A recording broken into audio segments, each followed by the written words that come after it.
అత్యుత్తమ ప్లేస్మెంట్స్ తో ఎంఎన్సీ కంపెనీలలో ఉద్యోగమే లక్ష్యమా? ఇంజనీరింగ్ చదవాలనే మీ పిల్లల కలని కేజీ రెడ్డి కాలేజ్ తో నిజం చేసుకోండి. ఇక్కడ ఉండేటువంటి కాంగ్రెస్ ప్రభుత్వం యొక్క వైఫల్యాల మీద వాళ్ళు యుద్ధం చేయదలుచుకుంటే 100 రకాల ఇష్యూస్ ఉన్నాయి. చాలా బలోపేతంగా ఫీర్సింగ్ ఎఫెక్ట్తో పోవచ్చు. వాళ్ళు they are not interested, they are not inclined. అట్లా మాట్లాడనట్లు.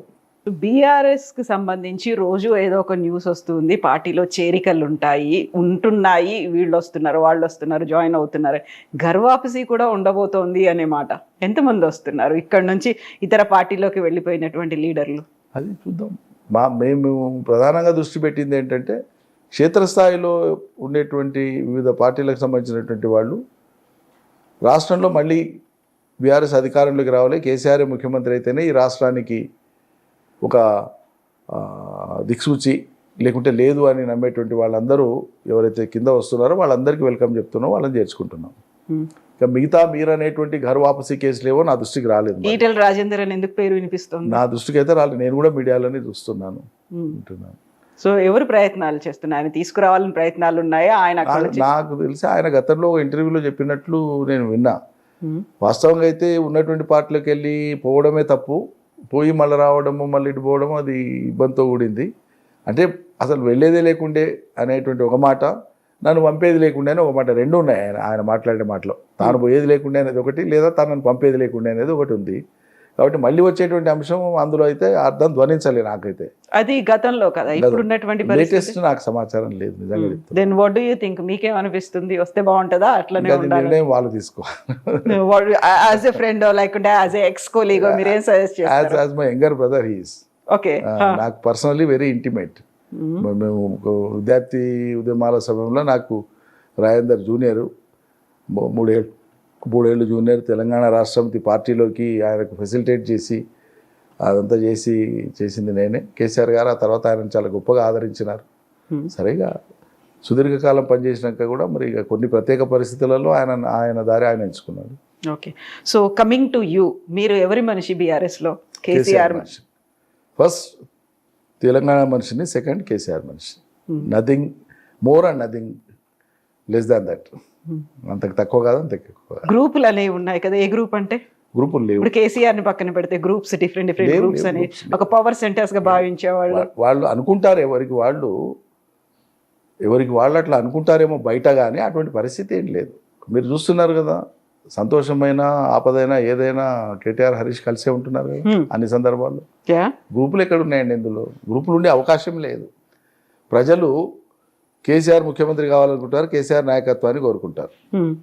కేసీఆర్ నాయకత్వాన్ని రాష్ట్రంలో ఉండేటువంటి అందరూ నాయకులు పనిచేస్తారు. ఇక్కడ ఇంకా ఎవరు సెకండ్ ఆల్టర్నేట్ అనేది లేనే లేదు. ఇప్పుడు అటువైపు ఊహకే అందదు. మేము ఊహించని కూడా ఊహించం అటువంటిది.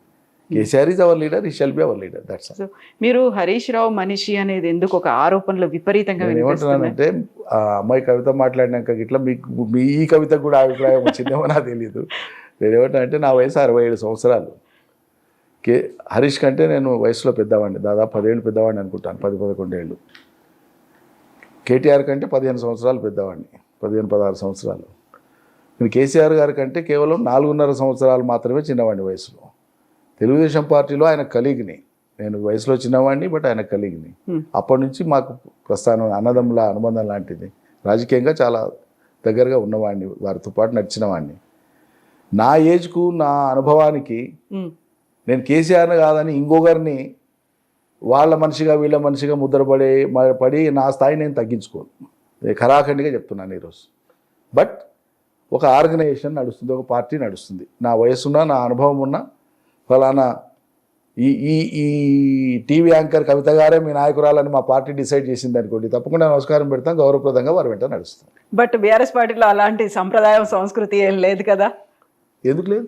బయటి వాళ్ళు ఎవరు లేరు కదా. చెప్తున్నాను అంటే ఇప్పుడు నేను వస్తానట్లేదు, మిగతా ఎవరు సీనియర్స్ అంటే 15-16 ఏళ్ళు వయసులో చిన్నవాడైనా రాజకీయాల్లో టీఆర్ఎస్తోనే కొత్తగా వచ్చినా కూడా కేటీఆర్ వర్కింగ్ ప్రెసిడెంట్ అయింది. మాకు మేమందరం గౌరవిస్తున్నాం. ఆ వర్కింగ్ ప్రెసిడెంట్గా ఆయన తీసుకున్న నిర్ణయాలను అమలు చేయడంలో పనిచేస్తున్నాం కదా.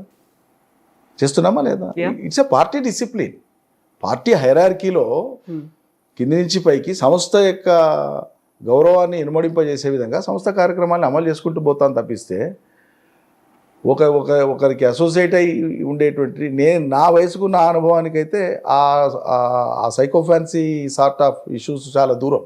సో ఒక్కసారి మీరు ఎమ్మెల్యేగా పనిచేసినప్పటికీ కూడా మంత్రి అయినప్పటికీ 3 ఫామ్ హౌస్లు మీ పేరుతో ఉన్నాయి, విపరీతమైనటువంటి అక్రమాలు చేశారు, భూ కుంభకోణాలు జరిగాయి. 100 సార్లు చెప్పాము, 3 లేవు. ఇప్పుడు అవి 3 పెరిగాయా తగ్గాయా ఏమయ్యాయి? మాకు ఉండేది ఒకటి వ్యవసాయ, మా సొంత ఊర్లో ఉండే వ్యవసాయ భూమిలో ఉండేటువంటి ఇల్లే తప్ప ఫామ్ హౌజులు లేవు మాకు. ఫామ్ హౌజ్ అనేటువంటి సంస్కృతి ఏంటంటే హైదరాబాదు లేదా ఇతర నగరాలు పట్టణాల పరిసరాలలో సేద తీరడానికి విశ్రాంతి తీసుకోవడానికి కట్టుకునేటువంటివి ఎకరా 6 ఎకరా 2 ఎకరాలు అట్లా కట్టుకునే వాటిని ఫామ్ హౌజ్లు అంటారు. ఒక రైతుగా మా సొంత ఊర్లో మా సొంత ఇంట్లో ఉండడం అనేది ఫామ్ హౌస్ అని మాట్లాడేటువంటి మాటలకు అర్థమే లేదు. ఒకటి, మిగతా మా అమ్మాయిలకు ఉండేటువంటి వ్యవసాయ భూమిలో పశువుల షెడ్లు ఉన్నాయి, మేకల షెడ్లు ఉన్నాయి.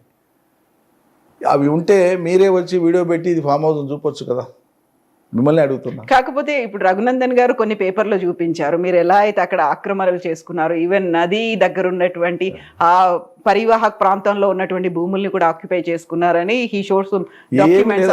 ఆ తర్వాత కవిత కూడా అదే మాట ఉంది. రఘునందన్ మాట్లాడినా, కవిత మాట్లాడినా, నా మీద పోటీ చేసిన వాళ్ళు మాట్లాడినా, లేకుంటే ఇంకోరు మాట్లాడినా, దానికి ముందే ఒక యూట్యూబర్ను పంపించి దాన్ని అంతా కూడా భూతద్దర్లో పెట్టి చూపించే ప్రయత్నం చేసినవి. ఇదంతా కూడా ఒక ప్లాంటెడ్ అండ్ స్కీమ్డ్ ఏమంటారు, ఒక విద్రోహం బుద్ధితో చేసినటువంటి వ్యవహారం ఇదంతా.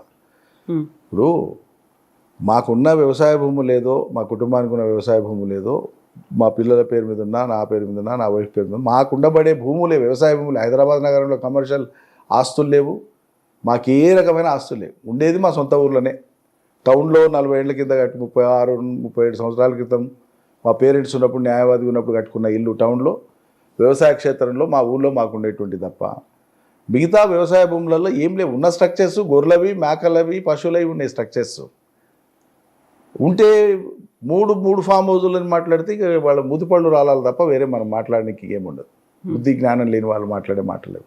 ఓకే, ఉంటే మీ ఛానల్ ఇప్పుడు నన్ను ఇంటర్వ్యూ చేస్తున్నారు, మీరు అక్కడికి పోయి ఇది ఇది ఇది ఇది ఫామ్ హౌసే కదా, నిరంజన్ రెడ్డి గారు అబద్ధం చెప్పిన చూపొచ్చు కదా. మీరు రాజకీయంగా మనం లేవనెత్తేటువంటి అంశాలకు జవాబు చెప్పలేనటువంటి వాళ్ళు, బలహీనులు, చేతగాని వాళ్ళు, అసమర్థులు వ్యక్తిగత దాడి చేయడానికి ఎంచుకునేటువంటి అంశాలు ఇటువంటివన్నీ థర్డ్ క్లాస్ అంశాలు. అందుకని రిపీటెడ్గా వాళ్ళు మాట్లాడినా 1-2 సార్లు జవాబు చెప్తాం, తర్వాత నేను పట్టించుకోను. సో వ్యక్తిగతంగా మీ మీదే ఎందుకని ఇన్ని దాడులు? కవిత అందులోనూ ప్రధానంగా మీరు ఎందుకు టార్గెట్ అయ్యారలా? మధ్యలో ఏం గొడవలు ఉన్నాయి మీ ఇద్దరికి? మిమ్మల్ని అంకుల్ అని పిలవడం అయితే తెలుసు నాకు. నేను ఎప్పుడు ఒక్కరోజు కూడా ఆ అమ్మాయి గురించి నేను ఎప్పుడు ఏ పేపర్లో కానీ, ఏ టీవీలో కానీ, ఏ మీటింగ్లో కానీ ఎక్కడైనా నేను ఆమె గురించి ఎక్కడైనా ఏమైనా మాట్లాడినట్లు మీరు ఏదైనా సెర్చ్ చేసి తీసి చూపండి నాకు. నేను ఆమె పేరే ఎత్తాలి, నాకు అవసరమేమి ఉంటుందండి, నాకు అర్థం కాదు. వాళ్ళ జిల్లా వేరు, మా జిల్లా వేరు, కార్యక్రమాల్లో కూడా ఎక్కడ అసలు సంబంధమే ఉండదు. మరి నా గురించే కాదు, ఆమె చాలా మంది గురించి కూడా మాట్లాడింది, ఎక్కడ పోతే అక్కడ మాట్లాడింది. ఇక ఆమె ఎందుకు మాట్లాడింది అనగా నేను ఎట్లా చెప్తా చెప్పండి, ఇక మీరే చెప్పాలి. కాకపోతే మీ గురించే కాదు అందరి గురించి మాట్లాడింది అనుకున్నప్పుడు అందులోనూ బీఆర్ఎస్ పార్టీ అన్ని రకాల ఆరోపణలు చేస్తున్నారు. Why BRS is not responding? అంతగా రెస్పాండ్ అయ్యాను కదా, నేను చెప్పాను కదా కేటగారికల్ గా. మీరున్నారు కాబట్టి, మీరు టార్గెట్ అయ్యారు కాబట్టి చెప్పాను కదా, వివరణ ఇచ్చినాను, నేను చెప్పినాను. నేను అందరి గురించి అడుగుతున్నాను, మొత్తం పార్టీ గురించి, కేసీఆర్ గురించి, కేటీఆర్, హరీష్ రావు ఎందుకు మాట్లాడుతుందన్న దానికి నేను ఎట్లా సంజాయిషి చెప్తా చెప్పండి. ఆమె పార్టీ లేకుంటే కేసీఆర్ కూడా ప్రెస్ మీట్ పెట్టినప్పుడు, రాష్ట్ర స్థాయి కార్యవర్గ సమావేశం అయినప్పుడు ఆల్మోస్ట్ ఒక 3-4 అవర్స్ అయింది, 1.5 అవర్ మాట్లాడారు. కవిత గురించి దేవర్ అబౌట్ టు ఆస్క్, ఆ తర్వాత తను మళ్ళీ మాట్లాడతానని చెప్పి వెళ్ళిపోయారు తప్ప దానికి సంబంధించి ఇప్పటిదాకా ఏది రాలేదు కదా బయటికి. అసలు ఆయన ఏమనుకుంటున్నారు, ఏం జరుగుతుంది అంటే ఇది నిత్యం ప్రజల ఇష్యూ అనండి. ఇవాళ మంచినీళ్ళు రాలేదు కాబట్టి ఇబ్బంది, ప్రజలకి డౌట్లు రావట్లేదు, కరెంట్ లేదు కాబట్టి ఇబ్బంది అవుతుంది, ప్రజలకేం డౌట్లు లేవంటారా? ఏం జరిగింది? కేసీఆర్ స్వయంగా కూతురే ఇన్ని మాటలు అంటోంది, ఎందుకని ఎవరు మాట్లాడట్లేదు అనేది. అది ప్రజలు కాలగమనంలో చాలా గ్రహిస్తారు. ప్రజలు తాత్కాలికంగా ఉడిదొడుకులు ఉంటాయి, కాలగమనంలో గ్రహిస్తారు. ఆమె చెప్పే దాంట్లో ఏముందో ఏం లేదో వాళ్ళు ఏం చెప్తారో తెలియదు కదా మనకు. నేను అందుకే దాన్ని కొంత సెపరేట్ చేసి చెప్పాను. రాజకీయపరమైన అంశాలు ఏమైనా ఉండి, ప్రజల అంశాలు ఏమైనా ఉంటే దాంట్లో మాట్లాడచ్చు. ఇక ఆమె వ్యక్తిగతంగానే టార్గెట్ చేసి మాట్లాడదలుచుకుంటే ఒకసారి జవాబు చెప్పినాం, మళ్ళీ నేను మాట్లాడని కూడా చెప్పినాను. నేను మాట్లాడిన కూడా ఒకసారి చెప్పడం నా ధర్మం కాబట్టి, క్లారిఫై చేయడం నా ధర్మం కాబట్టి చేశాను. ఆ తర్వాత ఇప్పుడు ఎప్పుడైనా సమాజంలో ఈ బేసిక్ ప్రిన్సిపల్ ఏంటంటే ఎవరైనా ఒక ఆరోపణ చేసినప్పుడు ఆరోపణ రుజువు చేయాలి. నేను మీ మీద ఆరోపణ చేస్తా, బురద చల్తాక మీరే కడుక్కోండి అంటే ఇది ఏం పద్ధతి? అది రాజకీయ నైతికత ఉన్నవాళ్ళు ఎవరైనా కావచ్చు, నేను ఆమె గురించి చెప్తలేను, అంతకంటే నా ముందు ఆరోపణలు చేసిన వాళ్ళ గురించే రెఫర్ చేస్తున్నా. ఏం నైతికత అంటారు దాన్ని? మాట్లాడి వదిలేస్తే అయిపోతుందా? ఒక జవాబుదారీ మీ దగ్గర ఏదైనా నా మీద మెటీరియల్ ఉంది, ఇంక్రిమినేటింగ్ మెటీరియల్ ఉంది, చట్టబద్ధ సంస్థలు ఉన్నాయి ఈ దేశంలో, కోర్టులు ఉన్నాయి, ఏజెన్సీలు ఉన్నాయి, ఇంకేది ఉన్నాయి, నిగ్గు తేల్చండి అంతే. నక్కర్పులు కుక్కర్పులతోనే ఏమో అవసరం ఉందండి, నాకు అర్థం కాదు. అవసరమేముంది అసలు? ఈ ప్రతిదానికి మేము రోజు డిఫర్మేషన్లు వేసుకుంటా పోవాలన్నా? ఇదే పని మాకు అన్నిటిచి పెట్టి ఎవడో కుక్క వర్లిండని వాని మీద మేము డిఫర్మేషన్ పోలీస్ కంప్లైంట్ ఇచ్చుకుంటా ఇదేనా మా పని? నిందారోపణలు చేస్తావు కాబట్టి మేము భరించుకుంటే ఇదే చేయాలన్నా? చూస్తాం కొన్ని చూస్తాం, తర్వాత ఏం చేయాలో చేస్తాం. సో మాకి పెద్దలు చెప్పేటువంటి ఒక మాట ఉంటుంది, ఒక మాటని ఏదైనా ప్రతిసారి పదే అది చెప్తూ పోతూ ఉంటే అది విన్న తర్వాత డౌట్ అనేది అక్కడ స్టార్ట్ అవుతూ ఉంటుంది కదా. నేను ఇంకో మాట కూడా చెప్తాను దానికే ఇంకో మాట కూడా ఏముంటుందంటే, మీరు ఒక అబద్ధాన్ని ఒకసారి ఖండించినాక పదే ఖండిస్తే కూడా అది నిజమని నమ్మే ప్రమాదం ఉంటుంది. ఎగ్జాక్ట్లీ. కాబట్టి ఒకసారి ఖండించినా వదిలిపెట్టిన ఒక ఆరోపణలు ఎట్లుంటాయో మీ కండలు కూడా అట్లనే ఉంటాయి. అక్కడ ప్రజలకు ఉండేటువంటి కొన్ని డౌట్లు ఉంటాయి. మళ్ళీ వరుస పెట్టి ఖండించాల్సిన అవసరం కానీ కర్మ కానీ నాకు లేదు. అది సరైనది కూడా కాదని భావిస్తున్నాను. Okay, so 3 more years to go. Next ఏం చేయబోతున్నారు నిరంజన్ రెడ్డి గారు? ఇప్పుడు మళ్ళీ వనపర్తి ఇష్యూ ఒకటి ఉంది, ఆ తర్వాత అక్కడ ఉన్నటువంటి స్థానిక సంస్థల ఎన్నికలు అనేవి ఉన్నాయి, జెడ్పీటీసీలు ఎంపీటీసీలు ఉన్నాయి. మళ్ళీ మీరు కంటెస్ట్ చేస్తున్నారా? ఏం చేస్తారు అంటే 100% ప్రజాక్షేత్రంలోనే ఉన్నాం. 100% బీఆర్ఎస్ పార్టీ పోరాటం చేస్తుంది. నిత్యం అన్ని కార్యక్రమాలు ఉన్నాయి, నిత్యం జనం మధ్యలో ఉన్నాం, నిత్యం జనం ఇష్యూస్ మధ్యలో ఉన్నాం, ఎల్లప్పటికీ ఉంటాం. అధికారంలో ఉండడమే, అధికారం ఎప్పుడండి ఉన్నది? 5 ఏళ్లే కదా, 25 ఏళ్ల ప్రస్థానం కదా. టీఆర్ఎస్ పుట్టింది 2001 కంటే ఏడాది ముందు నుంచే సన్నాహక ఏర్పాట్లు ఉన్నాయి.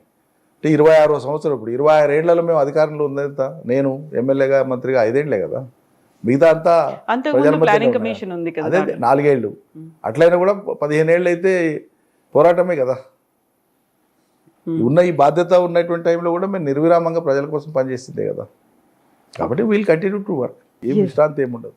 ఎస్ అండి, thank you so much. Thank you. And for more videos, Please subscribe to iDream. Please subscribe to iDream. Please subscribe iDream. And please subscribe to iDream. For more videos, subscribe to iDream. please like, share and subscribe to the channel. Congratulations, iDream. Subscribe to iDream. Subscribe to iDream. So subscribe to iDream Media. iDream team అందరికి huge congratulations. Please subscribe iDream Media. Please subscribe to iDream. Subscribe iDream. Please subscribe to iDream. iDream అంటే నా కళల ఛానల్ను subscribe చేసుకున్న నోరు తిరుగుతలేదు, మీరైతే గంట గుర్తు కొట్టండి. For more such videos, please subscribe to iDream. Subscribe to iDream. Please subscribe to iDream. Please subscribe iDream Media. Please do subscribe to iDream. Please subscribe to iDream Media. For best entertainment and information, please subscribe iDream. And don't forget to subscribe to iDream.